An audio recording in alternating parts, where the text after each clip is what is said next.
dhashaan allah deeqo inta bugta allah bogsiyo intii dhimatay allah u naxariisto waalidiinteen allah u naxariista annagana allah nooga daba naxariisto dalka diinta dadka iyo dowladnimadaba ilaahay subxaana wa tacaala haynoo badbaadiyo waxaan ka hadlayaa 3 qodob qodobka koowaad waa cunaqabatayntii layna ka qaaday dabaaldegii kadib dabaaldegi waa dhamaaday iyo farxaddii maxaa khaladaad ku jira maxaa cillada ahoo ku qarsoon oo u baahan in laga feejignaado kelmad baan ka oranaya qodobka labaad warqad maalin dhaweed aan sheegnay oo fadeexad ahayd oo ka dhacday qatar safaaradda qatar Soomaaliya ku leedahay iyadana kelmad baan ka oranaya qodobka saddexaad aqoonyahan culimo waxgarad uqaal garaado ugaasiyo dad aad u tiro badan baa ku qulqulaya Puntland oo raba inay arrimaheeda iyo qadiyadan doorashada oo la isku haysto ay wax uun ka geystaan waxtar ah iyagana kelmad baan ka oranaya horta marka koowaad dadka shacabka waxaan rabaa inaan dhaho kala barta shakhsiga siyaasiga ah iyo dalka waxaa kala barataan markii musabixi wax laga sheego Somaliland baad necabtay buu la soo boodaya kan isaga taageerayaasha u ah war muuse iyo Somaliland maxaa iska galay muuse waa yimi waana tagaya Somaliland waa jiraysaa weligeed waa different dani baad wax ka sheegaysaa dhulka la isla dhacaya Puntland baad wax ka sheegaysaa ama Puntland baa necabta ha Puntland ka galay dani shalay buu yimi barina waa tagaya laakiin Puntland waa joogaysaa حسن شيخ هذي واحد لقى شيء معناه هذا ما هرير هبل أما جروب كيسين يعني دلك يدتك كلا برتا واحد كلا كلا برتان واحد دلك دنت وجود شفته حكون عندنا شخصي مركز جوا عدنا عضي أدو عاد الربين ونقبتين تدلك إن لقى قادم هاي تاي معناه هذا هاي تاي ورت ونقبتين تجورمان سكمنا ونقبتين إنما سهرنان شرين حربانا هاي جميسي كمر كان كحرو نكذب دولة مدح بنان أو حرح بانهاي ورقدها سكورتي كونسل صحيحان هوستيدا أخريها ليما كاس أخريها وحيلين وي ريسبكت وحان احترامينا سوماليا مدني ماذا هذا إيا مدح بنانين هذا إيا حرني ماذا دل كذا هديتها هودي هذا بري هذا إيا بدي هذا بانو احترامينا لكن قاعد كويستين يجا هيستي معمول كذا بدنا يجا معمولنا هودا وعلينا كقاتو كي ترتي برينا وعلينا كويستي إذا ما إن لا تشوفي hubkana laynoma ogolayn markaynu islaynay kadib 32 sanadood ayay dawladda Soomaaliya ona qabatay saarneed xagga hubka dal adduunka ay saarantahay ma jirto wadamadaas caalamka kulli madaxweynayaal khariban oo korruptida kuwa balaa oo dilaa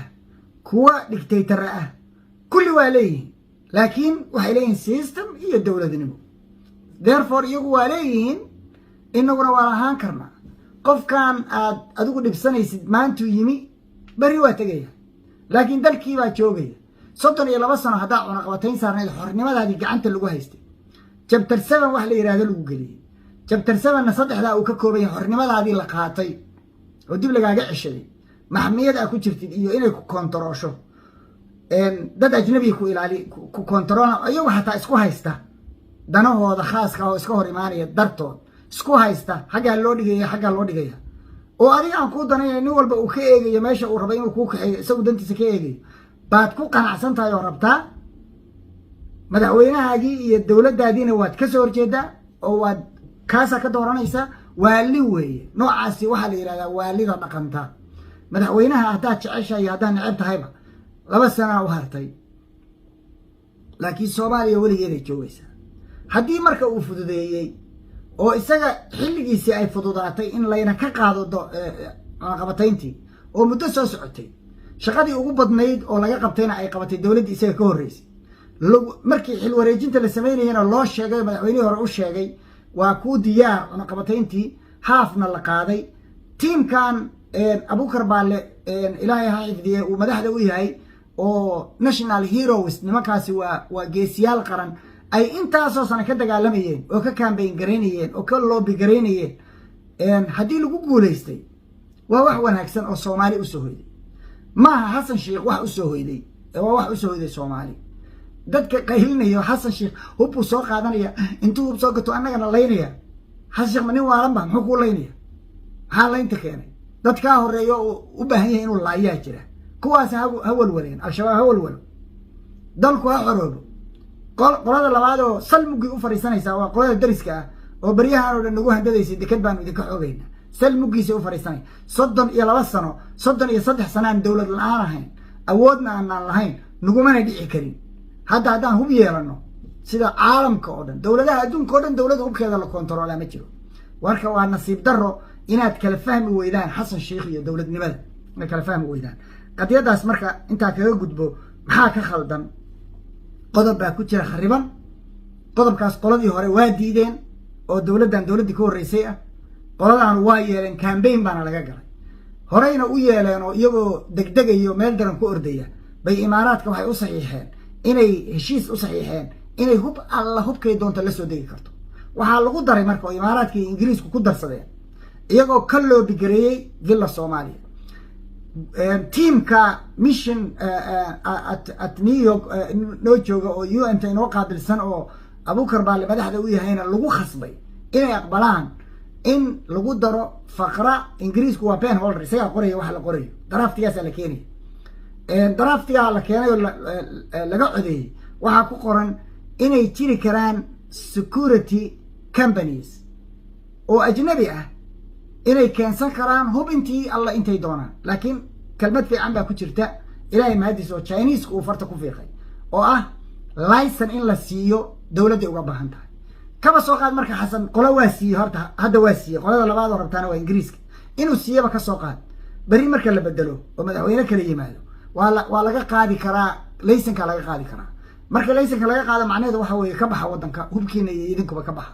marka waa wax xal loo heli karo laakiin dalkii waa xoroobay oo xornimadiisi waa dib ugu soo laabatay hal qodob baa ka dhiman chapter 7 waa 24 December askariga ugu dambeeyo Atmis in dalka ka baxo waxaan ka baqayaa waxyaabahan rabo xasan sheekh inaan kala hadlay kamid ah Atmis oo inta dharka loo bedelo EAC East African Community ku joogta dalka waa burbur waxay dib iyo dhaawac ku tahay qarannimada Soomaaliyeed kugu taageeri mayna taa tan waa taageersanahay deyn Afrika waa taageersanahay dadka ka soo horjeedo hadda xarkii Soomaaliland oo leh deyn Afrika diidan waxaan diidanahay ka soo cunaqabataynta in la qaado Muuse waa waalaya nin caafimaad qaba ma warqadda wuxuu u qoray Security Council war Security Council ku sootay dhowr bilood ka hor ku cambaareeyeen condemnation sotay kugu dhuftay sootay cunaqabatayn ku saareen adiga iyo saraakiishaada iyo wasiiradaada iyo haddii aan la kuuray family-ga qayb kamid ah soo ina cunaqabataysantahay adigu ma ogid qolada u dirsanaysid yaa la hadlaysaa marka warqadda qoraysa waxaad tiri dad baa la laayo dowladda Soomaaliya dad laysay hub hadday helaan annaga haddana waana laynaya adigu haddeer dad ma laysa maxaa u laysay maxaa hadda isugu diraysaa oo weli colaad uga wada ammaan badantii Somaliland soo isuma rogin xabad iyo weerar celis waxaa la yaabay maalintii dhaweydoo laga soo adkaaday laascanood laga soo cayrsaday gooja cadde maxaa ku xigay waxaa ku xigay inuu aamuso oo ay hadlaan oo arrintii dowladda leh la dhihi jiray ay isu jawaabayaan isimo iyo cuqaal iyo isu jawaabayaan sax weeye nabad baan qaadanay colaad baan qaadanay nabad baan qaadanay ay isu baashona ay gacanta qabaa'il u gashay isaguna uu leeyahay macawisleeda waa ammaanaya muuse iyo dadka la midka ah oo dani ka mid yahay oo rag badani ka mid yihiin dalka horumarkii waxaan xasuustaa dani baa wuxuu usoo diray wasiirkiisa maaliyadda dhabanaad intuu BBC da ka hadlay wuxuu leeyahay deyn cafiska waa kasoo horjeednaa maxaa uga soo horjeedaa wasiiradiisii banaanka la taagan yihiin dowladnimadii bay kasoo horjeedaan soomaalinimadii baa iskaga khaldan iyo xasan sheekh xasan iyo iyaguba waa tegayaan laakiin Soomaaliya way jiraysaa waxaa loo baahan yahay marka cunaqabatayntan la qaaday madaxweynaha waxaa laga rabaa tallaabooyin dhowr inuu qaado waa marka koowaad security companieskaas inuusan lagu siin laysan waa qodobka labaad ciidamada inuu reform ku sameeyo oo nimankan inay hebel waaye general C iyo wiilkeygii waa cornel ka dhig iyo waxaas dowladnimo maaha dowladnimo runa uu soo jeesto uu ka baxo abawheeleyga inta ka baxo dad xul ah oo aqoon leh oo waxgarad ah oo waxgal ah oo qiyam leh in ciidamada gacanta loo geliyo ciidamada in la soo nooleeyo mihnadooda iyo karaamadooda iyo sharaftooda la soo nooleeyo in kor loo qaado qiimahooda in lagu hubeeyo hub alla hubkay doonaan ay kaga adkaadaan cadowga ilaahay iyo cadowga ummadda soomaaliyeed ugus in uu heshiis kala galo gobol kasta oo ku yaalla xuduud maamul goboleed kasta oo xuduud leh inuu kala galo heshiis ciidamadii soomaaliyeed inay xuduudaha tagaan in hub iyo ciidanba ay tagaan xuduudaha dadkaas degaanka ah laga qoro oo la tababaro oo iyaga ah oo saraakiishooda iyo maamulkooda iyo kulli ay iyaga yihiin laakiin laga xukumo dowladda soomaaliyeed intaasaa ka dhiman soomaaliya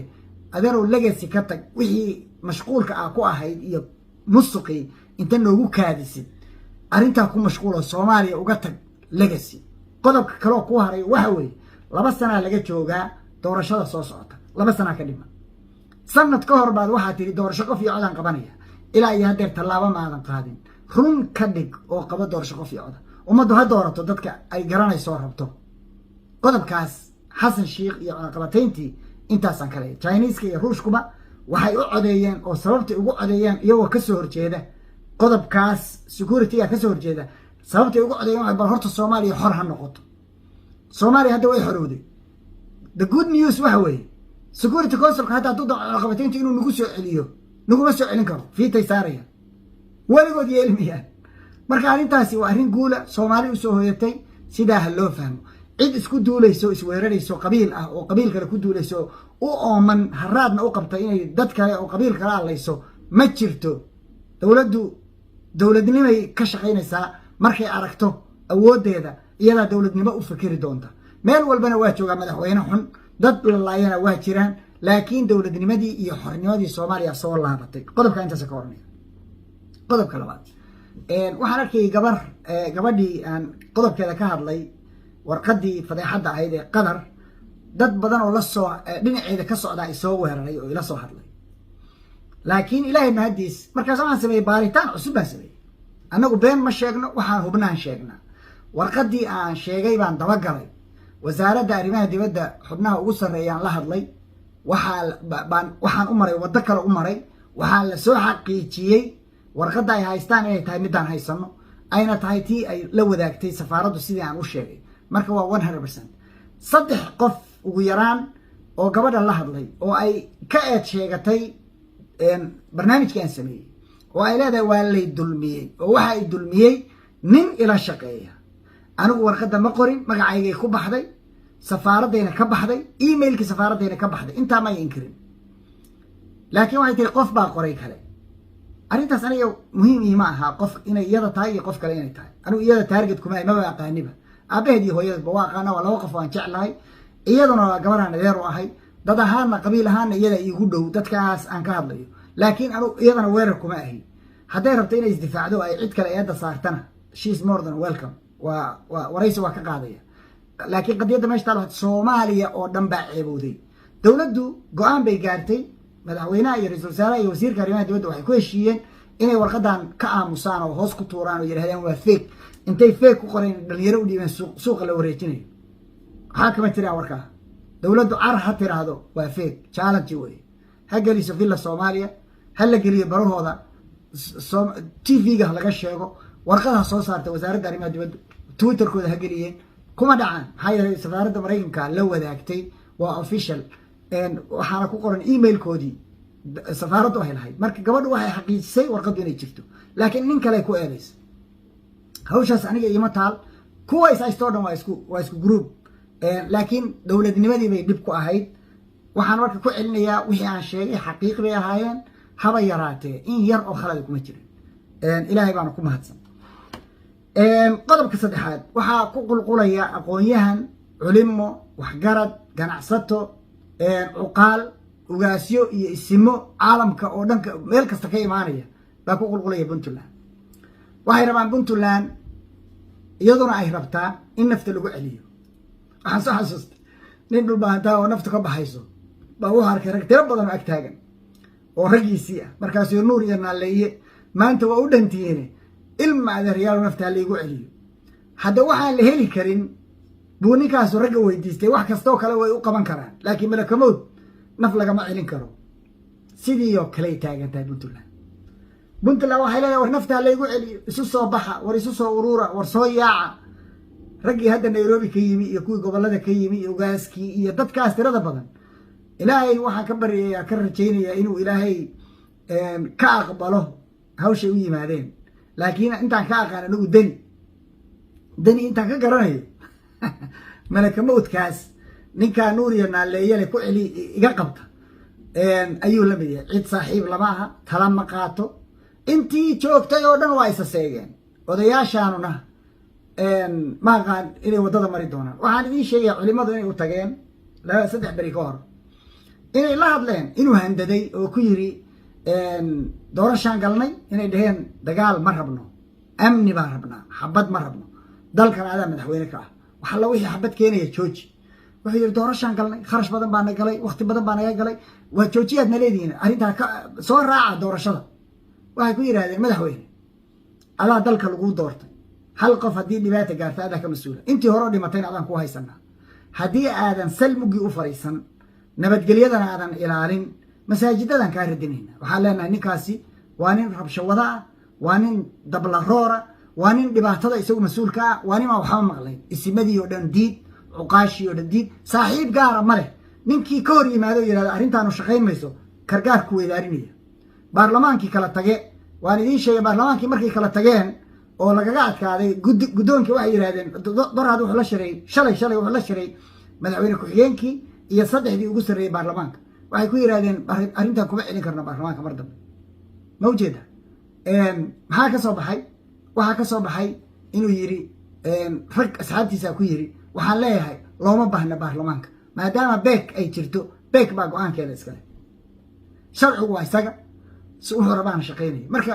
cuqaashaas waxaan leeyahay waxaan idiin rajaynayaa ilaahay inuu naftaas ninka lagu celinayo uusan idinkaga dhigin qadiyadda ninkaa aad madax ka heshaan baan ilahay idinka rajaynaya amni iyo ammaanna la helo doorashaduna si nabada ku dhacdo kelmad waxaan ka oranayaa xildhibaano reer puntland oo ku shiray muqdisho qolo ka mid ah oo intooda badan lagu sheegay magacoodii may sheegin laakiin markaan baaray la iigu sheegay inay yihiin tiimka deni ayaa bayaan soo saaray ay ku eedaynayaan tima cadde iyo tiim uu ku jiro inay taageersan yihiin dastuurka wax ka beddelkiisa muqdisho arrintaas wuu beeniyey senatarku waxaan kaloo la hadlay cali xoosh oo ka mid ahaa dadkii liiskooda lasoo qoray waa been abuur bay yidhahdeen maba laysla gaarin waxaan ka wada hadalnay kow inaan midaysnaano labo inaanan anagu hor ordin dadka ee aan raadino ummadii kale oo dad badan oo ina waafaqsan waxayna dhaheen labadooduba waxay aniga igu yidhaahdeen haba yaraatee hawshaa shuqul kuma lihin marka warkaasi waa war qoladii qortay bayaanka magacyadoodii bay ka reebeen waa wici lahayn waana weydiin lahayn liiska la ii yeeriyey waxaa la waa dad tiim deni ah oo deni u shaqeeya marka I believe baarlamaanadii oo dhanna inuu walaaqayo xildhibaanadii oo dhanna ay kala tageen dadkii kale oo dhanna awal bay kala tageen ciduu tala ka qaadan doono ma aqaan laakiin waxaan u rajaynaya odayaashu insha allahu inay ku guulaystaan weliba qolada reer SSC aad baan u rajaynaya inay ku guulaystaan iyo ragga kaleo hadda u yimiba intay iskaashadaan oo iskaalmaystaan waxaase kula talinaya hadduu diido idinku xaalad degdega kusoo roga gobolka qaata idinku leadershipkii doorashada xalinta khilaafaadka magacaaba tiimkii kala saari lahaa dadka samaysta odayaashii amra inay soo saaraan xildhibaanadii kadibna doorashadii ballamiya broseskeedii raaciya